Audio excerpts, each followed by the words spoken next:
खुशी की बात यह है कि आज हमारे देश में केसेस कम हो रहे हैं। पूरा देश जो है अनलॉक की तरफ बढ़ रहा है कि जीवन जो है धीरे धीरे सामान्य हो रहा है और खुशी होगी कि पूरा देश जो है जल्दी ही सामान्य हो जाए। हमने जो है अभी अभी 2 साइक्लोन को झेला है कि पश्चिम की तरफ से, देश के पश्चिम की तरफ से साइक्लोन ताउते और देश के पूरब की तरफ से साइक्लोन यास ने पूरी तबाही मचाई थी कि बंगाल, उड़ीसा, बिहार, झारखंड वगैरह में पूरे लोगों को नुकसान हुआ कि कई हज़ारों लोग जो है बेघर हो गए, कि लाखों घर जो है उजड़ गए, कि कई पेड़ जो है गिर गए। हमने ये सब अभी झेला है कि कहते हैं कि इंसान के कर्म की वजह से ऊपर से फैसले आते हैं। अगर हमारी कर्म अच्छा होगा, अगर हम अच्छा कर्म करेंगे तो ऊपर से फैसला भी ऐसा ही आएगा। तो मैं इस वक्त अंडमान निकोबार में हूँ और यहाँ पे अच्छी बारिश हो रही है। लगातार 3-4 दिनों से बारिश राज्य साउथ वेस्ट मानसून यानी दक्षिण पश्चिम मानसून यहाँ पे चालू हो चुका है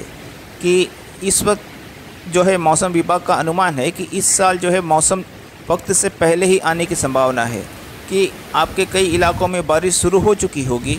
लेकिन सबसे बड़ी बात यह है कि अंडमान निकोबार आइलैंड में अलर्ट जारी हो चुका है कि यहाँ पे लो प्रेशर बन रहा है। बंगाल की खाड़ी में उत्तर पश्चिम में लो प्रेशर बन रहा है और कोस्ट गार्ड की तरफ से यह अलर्ट जारी हुआ है कि इंडियन कोस्ट गार्ड ने वेदर इंफॉर्मेशन सिविल एडमिनिस्ट्रेशन और फिशरीज अथॉरिटीज़ के साथ में शेयर किया है कि कोस्ट गार्ड स्टेशन की तरफ से कहा गया है कि अंडमान निकोबार के अधिकांश क्षेत्रों में फिशिंग कम्युनिटी को यानी मछुआरों को आगाह किया गया है कि वह जो है गहरे समुंदर की तरफ ना जाए, कि समुंदर जो है अशांत हो सकता है।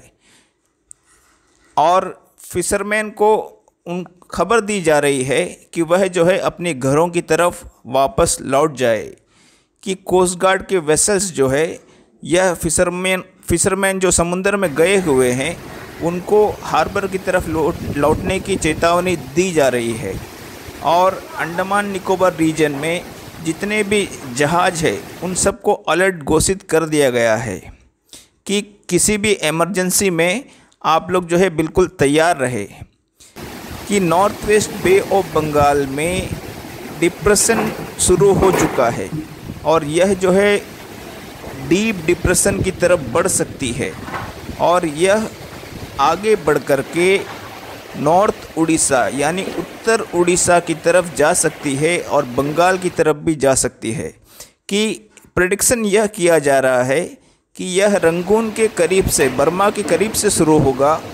जिसे म्यांमार कहा जाता है और यह आगे बढ़ कर के उत्तर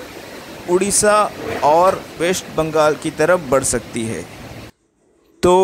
मैं इसे साइक्लोन गुलाब का नाम तो नहीं दूंगा कि अब तक जो है इसका नाम घोषित नहीं किया गया है, लेकिन आशंका यह है कि अगला जो भी साइक्लोन आएगा उसे साइक्लोन गुलाब का ही नाम दिया जाएगा कि इस क्षेत्र में अगला साइक्लोन का नाम साइक्लोन गुलाब होगा। तो आप सब आगाह रहे, आप सब सुरक्षित रहे, यही कामना है कि ऊपर वाला हमें इस साइक्लोन से हम सबको बचा ले। Okay, thank you. Like, share, subscribe.